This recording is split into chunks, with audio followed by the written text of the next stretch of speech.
Hallelujah.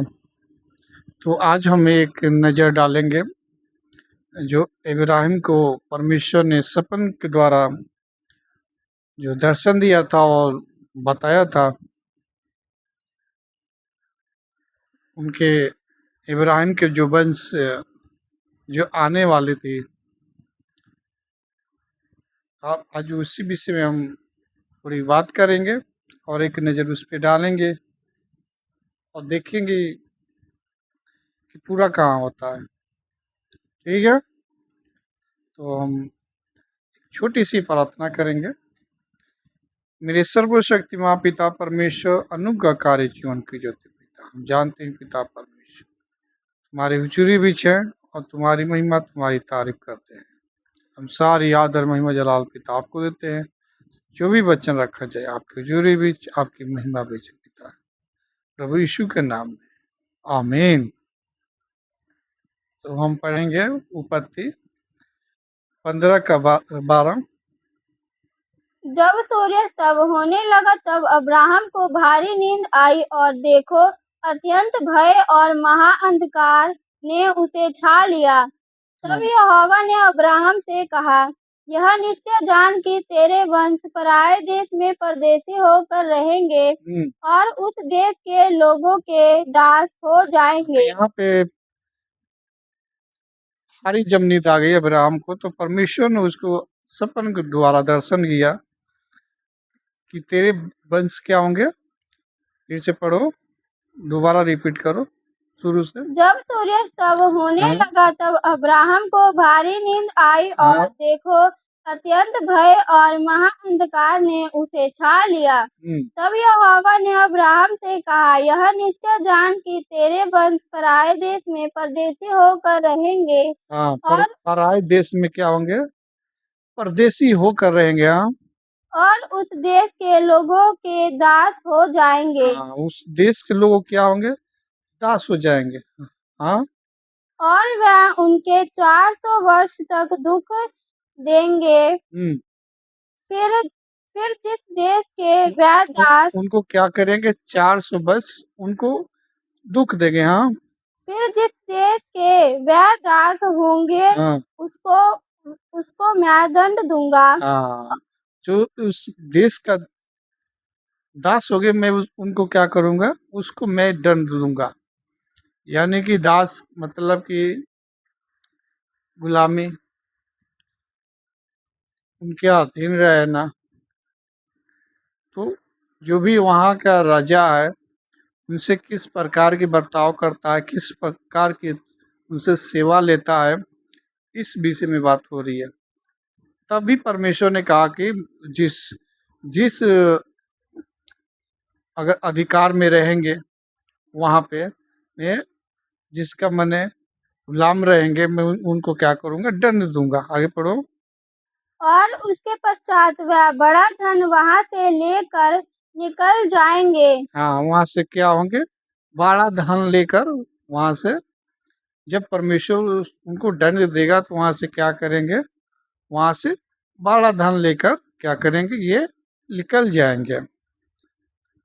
तो निर्गमन 12 का 29 पढ़ो। ऐसा हुआ कि आधी रात को यहोवा ने मिस्र देश में सिंहासन पर विराजने वाले फिरौन से लेकर गड्ढे में पड़े हुए बंधुए तक सबको, पहिलौठों को वरन पशु तक के सब पहिलौठों को मार डाला। तो इसमें हम देखते हैं कि जब फिरौन को, जब परमेश्वर ने मूसा को चुना था, तो परमेश्वर ने मूसा को बोला था कि फिरौन के पास जा, जो भी क्या है उनके पास जो पड़े हैं, जो उनके अधीन है, हम उनको जो गुलामी कर रहे हैं उनको कह दे कि इनको छोड़ कि परमेश्वर को क्या करे, उपासना करे, इनको रिहा कर दे, इनको क्या कर, इनको जाने दे। लेकिन फिरौन क्या करता है, उनको जाने नहीं देता है। इस प्रकार से परमेश्वर ने 10 विपत्तियां क्या करते हैं, डालते हैं। और उसके पश्चात जब वहाँ के पूरी पहिलौठों को परमेश्वर जब मार देते हैं, तो वहाँ पे क्या करता है फिरौन, उनको जाने के लिए राजी हो जाता है। आगे पढ़ो। और फिरौन रात ही को उठ बैठा और उसके सब कर्मचारी वरन सारे मिस्री उठे और मिस्र से बड़ा हाहाकार मचा, क्योंकि एक भी ऐसा घर ना था जिसमें कोई मरा ना हो। हाँ तब फिरौन ने रात ही रात में मूसा और हारून को बुलवा कर कहा, तुम इजराइलियों समेत मेरी प्रजा के बीच से निकल जाओ और हाँ अपने अपने कहने के अनुसार जाकर यहोवा की उपासना करो।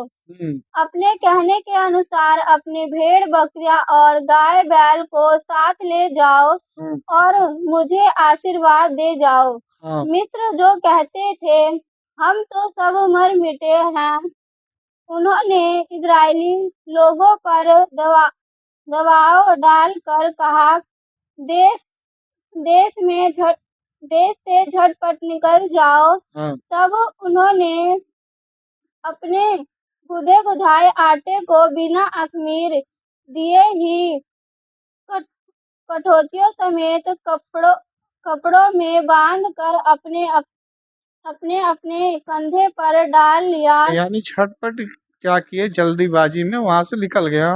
इजराइलियों ने मूसा के कहने के अनुसार मिस्रियों से सोना चांदी चांदी के गहने और वस्त्र मांग लिए। यहाँ से क्या किए, सोना चांदी और वस्त्र, वहां से काफी धन लेकर क्या किए, जो जैसे परमेश्वर ने इब्राहिम को दर्शन में दिया था, बिल्कुल उसी प्रकार से यहाँ से क्या किए, धन दौलत लेकर क्या किए, वहां से निकल गया। ठीक है, अब पढ़ो निर्गमन 1:8।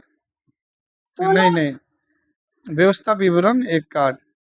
सुनो, मैं उस देश को तुम्हारे सामने किए देता हूँ जिस देश के विषय यहोवा ने अब्राहम, इसहाक और याकूब तुम्हारे पितरों से शपथ खाकर कहा था कि मैं इसे तुमको और तुम्हारे बाद तुम्हारे वंश को दूंगा।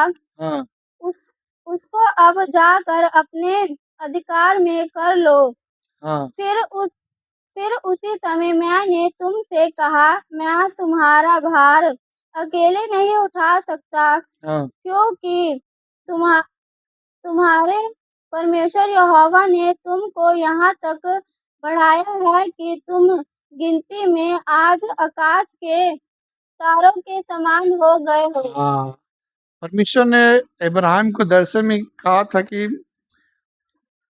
जब इब्राहिम ने कहा था तूने मेरे को क्या है, वंश नहीं दिया है, इब्राहिम को परमेश्वर ने दर्शन में कहा था कि तू इस तारे को देख, जो तारा है ना, तू इसको गिन नहीं सकता, ऐसे क्या होंगी तेरी संतानें होंगी। ठीक है ना, तो इस प्रकार से इब्राहिम की जो संतानें थी वो बिल्कुल पृथ्वी पर फैल गए थे और अनगिनत थे, जैसे कि परमेश्वर ने इब्राहिम से वादा किया था।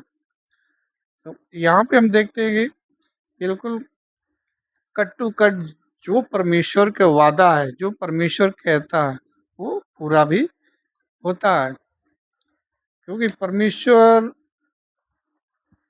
करोड़ों अरबों सालों का क्या है, परमेश्वर योजना कर लेता कि आगे क्या होने वाला है। जैसे कि यीशु का क्या है, जगत की उत्पत्ति से पहले क्या था, तय था। हाँ, कि एक दिन क्रूस पे क्या होना है, बलिदान होना है। ठीक है, तो इसी प्रकार से परमेश्वर की जो योजना है वो हो के ही क्या है, रहती है। अब उसमें हमें क्या करना चाहिए, परमेश्वर की जो योजना है उसको समझना, पढ़ना, लिखना कि परमेश्वर की इच्छा क्या है, उद्देश्य क्या था, परमेश्वर की मर्जी क्या है, वचन को सीखना समझना क्या है, बहुत ही क्या है, जरूरी है। ठीक है, तो आज के लिए इतना ही। नेक्स्ट वीडियो में हम बात करेंगे जैसेर की पुस्तक पे। तब तक के लिए जय मसीह की। God bless you. परमेश्वर सबको आशीष दे। आमीन।